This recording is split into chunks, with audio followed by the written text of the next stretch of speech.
وعلى آل إبراهيم إنك حميد مجيد সম্মানিত ব্যবসায়িক নেতৃবৃন্দগণ আসসালামু আলাইকুম ওয়া রাহমাতুল্লাহ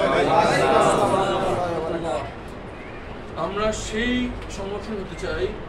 যারা কথা বলবে কম শুনবে বেশি যখন আমরা আপনাদের কাছ থেকে আপনাদের সমস্যা শুনবো আপনাদের প্রয়োজনটা আমরা শুনতে পারবো তখন আমরা একটি বাস্তব নির্ভর বাস্তবায়নযোগ্য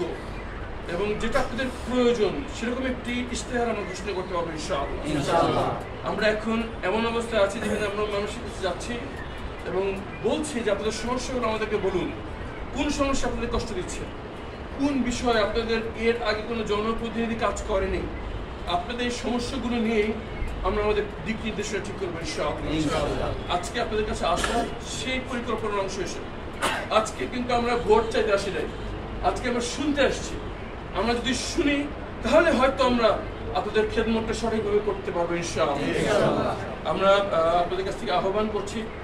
আজকে যদি সম্ভব হয় আমাদেরকে বিস্তারিত বলুন যদি আজকে সম্ভব না হয় আরো বিস্তারিত হবে আমাদের সাথে যোগাযোগ করবেন আমাদের নেতৃবৃন্দদের সাথে যোগাযোগ রক্ষা করবেন ইনশাআল্লাহ আপনাদের যা প্রয়োজন সেটা যদি আমাদের স্থানীয়ভাবে সমাধান করা সম্ভব সেটা আমরা করব যদি সরকারের সাথে যোগাযোগ করতে হয় সেটা আমরা করব এবং যা সামগ্রিক যা প্রয়োজন ইনশাআল্লাহ আমরা সেটা করার ওয়াদা করে যাচ্ছি ইনশাআল্লাহ আমরা যতটুকু বুঝতে পারছি আপনাদের সাথে মাঠে সবার সাথে চলাফেরা করে তিনটি মূল সমস্যা আমাদের কষ্ট দিচ্ছে প্রধান আমাদের যে ব্যবসায়ী যারা আমাদের এই ঢাকা চৌদ্দ আসলে ব্যবসা করেন বিশেষ করে মার্কেটে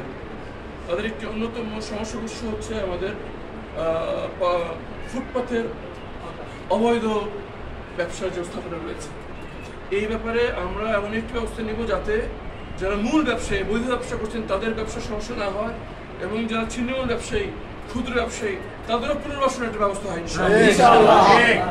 দ্বিতীয় একটি খুবই গুরুতর সমস্যা সেটা হচ্ছে মাদকের ব্যাপক প্রচার আমাদের খুব কাছে একটি পবিত্র স্থান রয়েছে যেখানে আল্লাহর একজন ওলি শুয়ে রয়েছেন ইবাদতের স্থান হওয়ার কথা ছিল কিন্তু সেখানে আমরা দেখেছি মাদকের একটি আখড়া হয়ে দাঁড়িয়েছে মাঠে ঘাটে প্রকাশ্যে মাদক বিক্রি হচ্ছে আমাদের যুব সমাজ নষ্ট হয়ে যাচ্ছে এই মাদকের প্রভাবে আমাদের এর ব্যাপারে ব্যবস্থা নিতে হবে ইনশাআল্লাহ তৃতীয়ত এটি গুরুত্বপূর্ণ সমস্যা কিন্তু সবার পক্ষে প্রকাশ্যে কথা বলা সমস্যা সবসময় সম্ভব হয় না কিন্তু আমরা নির্ভয় বলতে চাই আমাদের একটি বড় সমস্যা হচ্ছে চাঁদাবাজি প্রকাশ্য চাঁদাবাজি এবং নীরব চাঁদাবাজি ব্যবসায়ীদের ব্যবসার কথা চিন্তা করে সামগ্রিক নিরাপত্তার কথা চিন্তা করে মুখ ফুটে তারা বলতে পারেন না কিন্তু ব্যাপক হারে চাঁদাবাজি হচ্ছে দুঃখের সাথে বলতে হয় ফ্যাসিস্ট আমলের যা চাঁদাবাজি হতো ফ্যাসিস্ট পরবর্তী সমস্যায় এই সময় এর চেয়ে বেশি চাঁদাবাজি হচ্ছে বলে আমাদের কাছে এবং আমরা মনে করি এই চাঁদাবাজদের ক্ষমতার উৎস তাদের পকেটের অস্ত্র নয় তার সঙ্গে থাকা মাস্তান নয় এই চাঁদাবাজদের ক্ষমতার উৎস হচ্ছে তার পিছনের এক বড় ভাই এই বড় ভাইয়ের পিছনে এক পাতি নেতার পিছনে এক কেন্দ্রীয় নেতা এই রাজনৈতিক নেতৃবৃন্দ এই চাঁদাবাজদের প্রোটেকশন দিচ্ছে বলে তারা এভাবে চাঁদাবাজি করতে পারছে আমাদের ওয়াদা ইনশাআল্লাহ আমরা এই দুর্নীতিবাজ চাঁদাবাজদের আশ্রয় প্রশ্রয় দানকারী নেতৃত্বকে আমরা আর চাই না ইনশাআল্লাহ বাংলাদেশের মানুষ আর চায় না ইনশাআল্লাহ আপনাদের সাথে নিয়ে ইনশাআল্লাহ আমরা একটি সামাজিক আন্দোলন গড়ে তুলব এবং সেই আন্দোলনের ফল হিসেবে মাত্র 2 মাস পর যে জাতীয় নির্বাচন হতে চলেছে যেখানে আমাদের জাতির ভাগ্য নির্ধারিত হবে সেখানে সবাই মিলে এই চাঁদাবাজদের আশ্রয় প্রশ্রয় দানকারী রাজনীতিবিদদেরকে আমরা লাল কার্ড দেখাবো ইনশাআল্লাহ চাঁদাবাজি মাদক ব্যবসায়ী অবৈধ ব্যবসা হতে পারতো না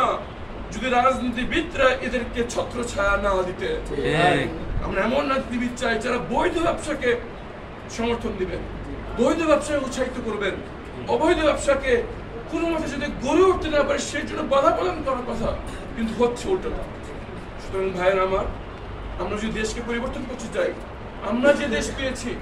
এর চেয়ে উন্নত একটি দেশ যদি আমাদের পরবর্তী বংশধরদের জন্য আমরা রেখে যেতে চাই তাহলে রাজনৈতিক ধারার পরিশুদ্ধ হওয়া দরকার রাজনীতিবিদদের পরিশুদ্ধ হওয়া দরকার নতুন রাজনৈতিক